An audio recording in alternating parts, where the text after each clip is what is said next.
നമസ്കാരം. Good evening. എനിക്കിവിടെ വൈകുന്നേരമാണ്, അതുകൊണ്ടാണ് ഗുഡ് ഈവനിങ്. നിങ്ങൾ രാവിലെ ആണെങ്കിൽ ഗുഡ് മോർണിംഗ്, ഗുഡ് ആഫ്റ്റർനൂൺ. ഹൈറിച്ചിൻ്റെ ഒരു കാര്യത്തെക്കുറിച്ച് കൊണ്ട് ഒരു ക്ലാരിഫിക്കേഷൻ എൻ്റെ ഭാഗത്ത് നിന്ന് എന്നെക്കൊണ്ട് അറിയാവുന്ന രീതിയിൽ വരുത്താമെന്നുള്ള എനിക്ക് മനസ്സിലായ കാര്യങ്ങൾ വെച്ചാണ് ഞാൻ എൻ്റെ വീഡിയോസ് ചെയ്യുന്നത്. അപ്പം ഒരു കാര്യം കൂടെ പറയാൻ വേണ്ടിയാണ് വന്നത്. അത് ഒരു പ്രധാനപ്പെട്ട ചോദ്യങ്ങൾ തന്നെയാണ്. ഈ പലരും ചോദിക്കുന്ന ചോദ്യത്തിൽ ഏറ്റവും അവരെക്കുറിച്ച് ഞാൻ പ്രത്യേകിച്ചൊന്നും പറയുന്നില്ല. എനിക്ക് പറയാൻ നിന്ന് കഴിഞ്ഞാൽ കോമൺ സെൻസ് വെച്ച് മനസ്സിലാക്കാൻ പറ്റുന്ന കാര്യങ്ങളെ ആ സാധനം ഇല്ലാത്തത് കൊണ്ട് മനസ്സിലാവാത്തവർ അത്രേ ഉള്ളൂ. അപ്പോൾ ചോദ്യം ഇതാണ്, ഈ ലാഭം കൊടുക്കുന്നത് എവിടെ നിന്നാണ്? എങ്ങനെയാണ് ഹൈറിച്ചിൽ ആളുകൾക്ക് ഇത്രയ്ക്ക് ലാഭം കൊടുക്കുന്നത്? ആദ്യം ഒരു കാര്യം പറയാം. ഈ ഹൈറിച്ചിലെ ജോയിൻ ചെയ്ത ഒരാൾക്കും അതായത് ഹൈറിച്ചിലെ കസ്റ്റമറായിട്ട്, ഹൈറിച്ചിൻ്റെ മെമ്പറായിട്ട്, ഒരു പാർട്ട്ണറായിട്ട്, അങ്ങനെ ഏത് പേരിൽ വേണമെങ്കിലും വിളിക്കാം. ഈ ഹൈറിച്ച് എന്ന മൾട്ടി ലെവൽ സിസ്റ്റത്തിലെ മൾട്ടി ലെവൽ കമ്പനികൾക്ക് ഒരു പ്രത്യേകതയുണ്ട്, നിങ്ങൾക്ക് തന്നെ അറിയാം. മൾട്ടി ലെവൽ സിസ്റ്റങ്ങളിൽ ആ സിസ്റ്റത്തിൽ കസ്റ്റമറായിട്ട് ജോയിൻ ചെയ്യുന്ന ഏതെങ്കിലും ഒരു കമ്പനി, ആ കമ്പനിയുടെ ഏതെങ്കിലും ഒരു പ്രത്യേക ക്രൈറ്റീരിയ പറഞ്ഞിട്ടുണ്ടാവും. ഇത്ര രൂപയ്ക്ക് പർച്ചേസ് ചെയ്യുക, അല്ലെങ്കിൽ ഈ ഒരു പ്ലാൻ എടുക്കുക. അങ്ങനെ എന്തെങ്കിലും ഒരു പ്ലാൻ എടുത്തു കഴിഞ്ഞാൽ ഫ്രീ ആയിട്ട് എല്ലാവർക്കും ഫ്രീ കസ്റ്റമർ ആവാം. എല്ലാവർക്കും ഫ്രീ ആയിട്ട് ഐ ഡി കിട്ടും. ഐ ഡി അടിച്ചിട്ടാണല്ലോ കസ്റ്റമർ ആവുന്നത്. അപ്പോൾ ഫ്രീ ഐ ഡി കിട്ടും. ഐ ഡി കിട്ടി നമുക്ക് വേണമെങ്കിൽ സാധനങ്ങൾ നോർമലായിട്ട് വേണമെങ്കിൽ വാങ്ങാം എന്നുള്ളതാണ് ഒന്ന്. പിന്നെ ഒരു പ്രത്യേക ക്രൈറ്റീരിയ അനുസരിച്ചുള്ള ഒരു പർച്ചേസ് നടത്തി കഴിഞ്ഞാൽ ആ കമ്പനിയുടെ വരുമാനം കിട്ടുന്ന ഒരു ലെവലിലേക്ക്, ഒരു വരുമാനം മേടിക്കാൻ പറ്റുന്ന, അതായത് ആ കമ്പനിയിൽ പിന്നീട് കമ്പനിയിലേക്ക് ആളെ ജോയിൻ ചെയ്യിപ്പിക്കുകയും ആ കമ്പനിയിൽ കൂടുതൽ സാധനങ്ങൾ പർച്ചേസ് ചെയ്യുമ്പോൾ അതിൻ്റെ ലാഭം DP വില കുറച്ച് സാധനങ്ങൾ കിട്ടുകയും അത് നമുക്ക് വിൽക്കാനുള്ള ഒരു ഉപാധി ഉണ്ടാവുകയും, അല്ലെങ്കിൽ അതിനകത്ത് നമ്മൾ പുതിയ കസ്റ്റമേഴ്സിനെ ജോയിൻ ചെയ്യിക്കുമ്പോൾ ആ ആളുകൾ റഫറൽ ഇൻകത്തിലൂടെ നമുക്ക് റഫറൽ ഇൻകം കിട്ടും. അങ്ങനെ പുതിയ കസ്റ്റമേഴ്സ് വരും. ആ കസ്റ്റമേഴ്സ് ബിസിനസ് ചെയ്യുമ്പോൾ അതിൻ്റെ ആ ബിസിനസ് ചെയ്യുന്നതിൻ്റെ ഒരു പെർസെൻറ്റേജ്, അതിൻ്റെ പ്രോഫിറ്റിൻ്റെ പെർസെൻറ്റേജ് നമുക്ക് കിട്ടും. പിന്നെ അങ്ങനെ ഏതെങ്കിലും ഒരു റാങ്കുകളിലൊക്കെ പോകും. അങ്ങനെ ഏതെങ്കിലും ഒരു റാങ്കിലെത്തിയാൽ ചിലപ്പോൾ റോയൽറ്റി എന്ന് പറഞ്ഞൊരു വരുമാനം കിട്ടും.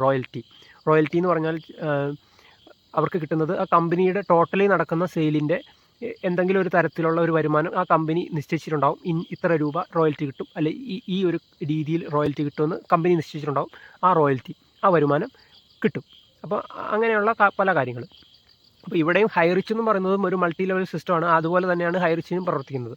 അപ്പോൾ ഹൈറിച്ചിലേക്ക് കടന്നു വരുന്ന ആൾക്ക് ഈ തരം വരുമാനം വാങ്ങിക്കാനും പുതിയ കസ്റ്റമേഴ്സിനെ ജോയിൻ ചെയ്യിപ്പിക്കാനും ഉള്ള രീതിയിൽ അയാളുടെ ഐഡിയെ കൺവേർട്ട് ചെയ്യാനുള്ള പർച്ചേസ് എന്ന് പറയുന്നത് ഒരു റെഡീം കൂപ്പൺ വാങ്ങിക്കുക എന്നുള്ളതാണ്. ഒരു റെഡീം കൂപ്പണിൻ്റെ 10,000 രൂപയുടെ ഒരു redeem coupon, digital redeem coupon.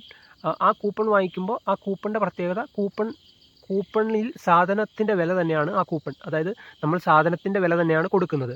അപ്പോൾ കൊടുക്കുമ്പോൾ അത് പൈസ കൊടുക്കുന്നു, അതിൻ്റെ കൂപ്പണായിട്ട്, ഡിജിറ്റൽ കൂപ്പണായിട്ട് നമുക്ക് കിട്ടുന്നു. പിന്നീട് നമുക്ക് സാധനങ്ങൾ അതിൽ എല്ലാ പ്രൊഡക്റ്റുകളിലും ഈ ഡിജിറ്റൽ റെഡീം കൂപ്പണിൽ റെഡീം ചെയ്യാവുന്ന സംഭവങ്ങളുണ്ട്.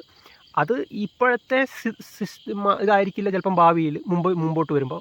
ഇതൊരു സ്റ്റാർട്ടപ്പ് പോലെ വളരെ ചുരുങ്ങിയ കാലമേ ആയിട്ടുള്ളൂ ഈ കമ്പനി തുടങ്ങിയിട്ട്, അറിയാലോ. അപ്പോൾ അതുകൊണ്ട് ഇപ്പോഴത്തെ സ്ഥിതിയിൽ കിട്ടുന്നതൊക്കെ ഇപ്പോൾ കിട്ടും. അപ്പോൾ അത് നമ്മൾ ആ കടയിൽ പോയിട്ട് ആ കൊടുത്ത പൈസയ്ക്കുള്ള സാധനത്തിൽ എത്രയാണോ ഉള്ളത് അത് അങ്ങനെ റെഡീം ചെയ്ത് വാങ്ങിച്ച് ആ 10,000 രൂപയും നമുക്ക് തിരിച്ചെടുക്കാം. അതാണ്. അപ്പോൾ അങ്ങനെ അതാണ് ആ പ്രൊഡക്റ്റ്. ആ ഒരു കൂപ്പൺ വാങ്ങിക്കുക എന്നുള്ളതാണ് ഒരു ID കിട്ടാനും ആ ID വരുമാനം വാങ്ങിക്കാൻ തുടങ്ങാനുള്ള ബേസിക് ക്രൈറ്റീരിയ. അപ്പോൾ അത് അങ്ങനെ ചെയ്തു കഴിഞ്ഞാൽ ഈ മൾട്ടി ലെവൽ മാർക്കറ്റിംഗ് സിസ്റ്റത്തിലെ ഒരു കസ്റ്റമറായി, ഒരു പാർട്ട്ണറായി മാറി. പിന്നീട് അയാൾക്ക് പുതിയ കസ്റ്റമറെ ജോയിൻ ചെയ്യിപ്പിക്കാനും, പുതിയ കസ്റ്റമർ ജോയിൻ ചെയ്യിപ്പിക്കുമ്പോൾ അതിൻ്റെ എന്ത് കിട്ടും?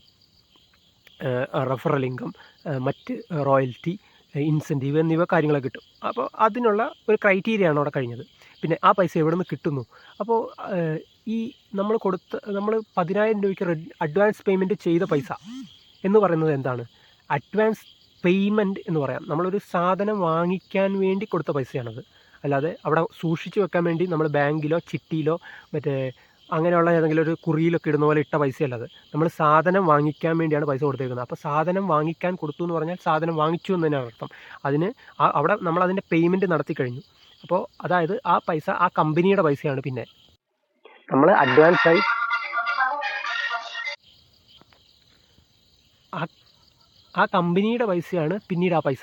അതായത് നമ്മൾ സാധനം വാങ്ങിക്കാൻ വേണ്ടി പൈസ കൊടുത്ത സ്ഥിതിക്ക് നമുക്ക് ആ സാധനം കമ്പനി തരണം, നമ്മളെപ്പോൾ ചോദിച്ചാലും തരണം. പിന്നീട് ആ പൈസയല്ല നമുക്ക് തരേണ്ടത്, ആ പൈസ നമ്മൾ കൊടുത്തു കഴിഞ്ഞു. പിന്നീട് ആ പൈസ അവിടെ ഉണ്ടോ ഇല്ലയോ എന്നൊന്നും നോക്കേണ്ട ആവശ്യം നമുക്കില്ല. നമ്മൾ സാധനം വാങ്ങിച്ച് തീർക്കാനുള്ള റെഡീം ചെയ്തെടുക്കാനുള്ള പൈസ നമ്മൾ കൊടുത്തു കഴിഞ്ഞു. അതായത് അത് ആ കമ്പനിയുടെ പൈസയാണ്, അതൊരു ഇൻവെസ്റ്റ്മെൻറ്റ് അല്ല, അതൊരു നമ്മളവിടെ സൂക്ഷിക്കാൻ കൊടുത്തേക്കുന്നതല്ല, നമ്മളവിടെ സാധനത്തിൻ്റെ പൈസ കൊടുത്തു, അത് അഡ്വാൻസ് ആയിട്ട് പേയ്മെൻറ്റ് ചെയ്തു എന്നുള്ളതാണ്.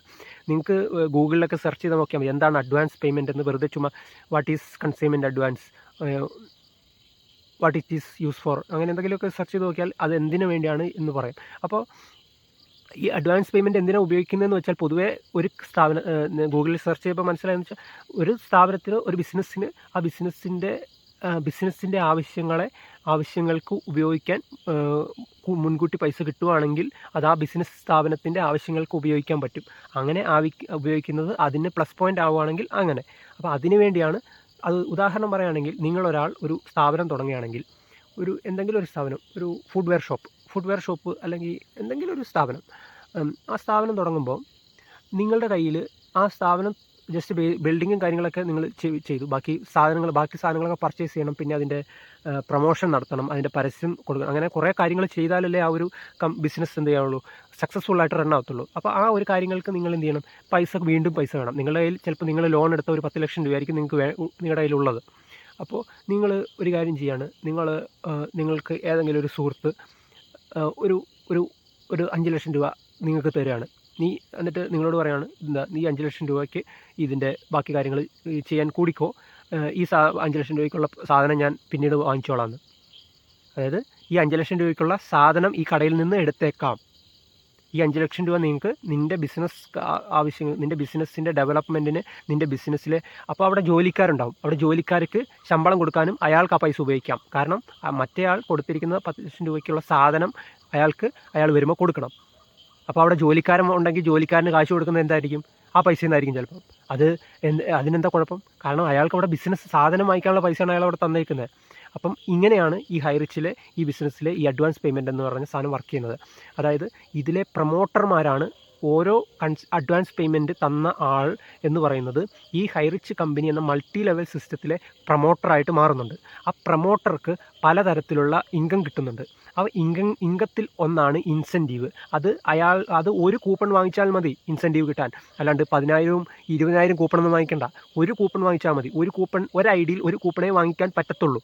ഒരു ഐ ഡി ഒരാളുടെ പേരിൽ ചെയ്താൽ ആ ഐ ഡി ആക്ടിവേറ്റ് ചെയ്യാൻ വേണ്ടിയാണ് ഒരു കൂപ്പൺ വാങ്ങിക്കുന്നത്, ഒരു advance payment coupon, redeem coupon വാങ്ങിക്കുന്നത്.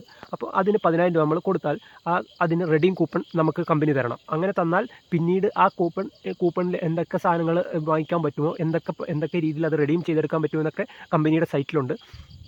ആ സാധനങ്ങൾ വാങ്ങിച്ചാണ് അത് റെഡീം ചെയ്തെടുക്കേണ്ടത്.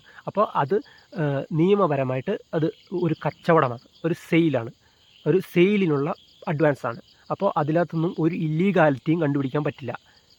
ഓക്കെ. പിന്നെ മൾട്ടി ലെവൽ മാർക്കറ്റിംഗ് സിസ്റ്റത്തിൽ വരുമാനം കൊടുക്കുന്നതും ഇല്ലീഗലല്ല, റോയൽറ്റി കൊടുക്കുന്നതോ ഇൻസെൻറ്റീവ് കൊടുക്കുന്നതോ ഒന്നും ഇല്ലീഗലല്ല.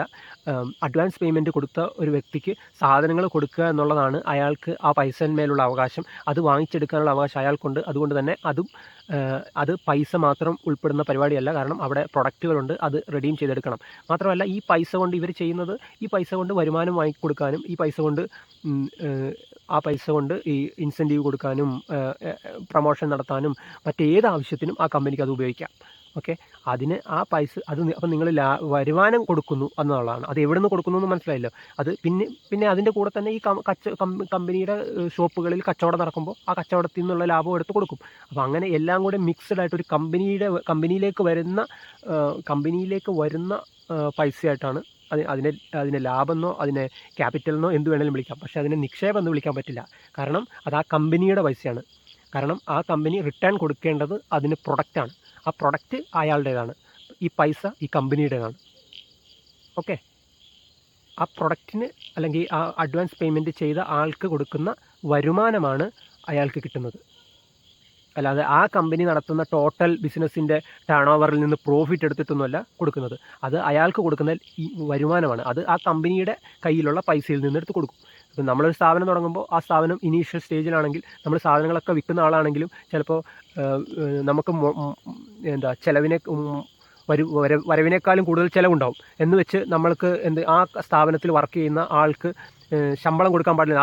അയാൾ വന്നിരിക്കുന്നത് ചിലപ്പം എന്തെങ്കിലും കോളേജിൽ പഠിച്ചിട്ടും പല പൈസ മുടക്കിയിട്ടായിരിക്കും വന്നിരിക്കുന്നത്. ചിലപ്പം ഈ കടയിൽ തന്നെ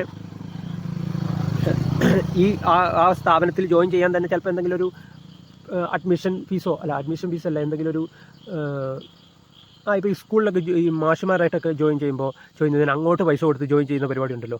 അങ്ങോട്ട് പൈസ കൊടുത്ത് ജോയിൻ ചെയ്യുന്ന ടീച്ചർമാരുണ്ട് അല്ലേ. അങ്ങോട്ട് പൈസ കൊടുത്ത് ജോയിൻ ചെയ്യുന്ന ടീച്ചർമാർ ലക്ഷങ്ങളൊക്കെ 15-20 ലക്ഷമൊക്കെ ഓരോ മാനേജ്മെൻറ്റിനൊക്കെ കൊടുത്തിട്ട് ആ ജോലിക്ക് കയറുന്ന ടീച്ചർമാർ. അങ്ങനെ കയറുന്ന ടീച്ചർമാർക്ക് ശമ്പളം കൊടുക്കുമ്പോൾ അത് മണി ചെയിനാണോ? അല്ല. ആ ടീച്ചർ അവിടെ ചെയ്യുന്ന വർക്കിന് ആ ടീച്ചറിന് ഒരു ദിവസം ക്ലാസ് ഉണ്ടാവത്തില്ല. എന്നാലും ആ ടീച്ചറിന് അവിടുത്തെ മാസം ശമ്പളം കൊടുക്കണം. ആ ദിവസത്തെ ശമ്പളവും അത് കൊടുത്തിട്ടുണ്ടാവും. അപ്പോൾ അന്നത്തെ ദിവസം കൊടുത്ത ശമ്പളം മണി ചെയിനാണോ? അല്ലല്ലോ.